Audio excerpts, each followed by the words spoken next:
நிலையான ஒரு வாழ்க்கை எனக்கு அமையலையே, நிலையான ஒரு வேலை எனக்கு கிடைக்கலையே, நிலையான ஒரு வருமானம் இல்லையேன்னு கலங்குறீங்களா? ஆண்டவர் சொல்றாரு, நிலையான ஆசீர்வாதங்களுக்கு உண்டாகும். அதுக்கு என்ன செய்யணுமா?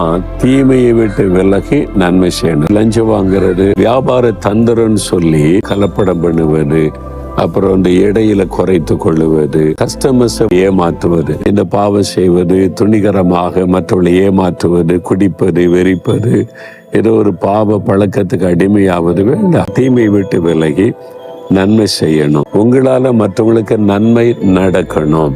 நீங்க வேலை செய்யற இடத்துல, பிசினஸ் செய்யற இடத்துல, நீங்க வசிக்கிற இடத்துல உங்களால் முடிந்த நன்மை மற்றவர்களுக்கு செய்ய முடியும். உங்களால் முடிந்த நன்மை நீங்க செய்யும் போது ஆண்டவருடைய உள்ள மகிழ்ச்சி அடையும். தீமை விட்டு விலகணும், நன்மை செய்யணும். ஆண்டவரே, நாங்க தீமை விட்டு விலகி நன்மை செய்ய விரும்புறீங்க, எங்களுக்கு உதவி செய்யுங்க. நிலையான ஆசீர்வாதத்தை நீங்க வாக்கு கொடுத்தபடி உங்களுடைய பிள்ளைகளுக்கு அருளி ஆசீர்வதியும்.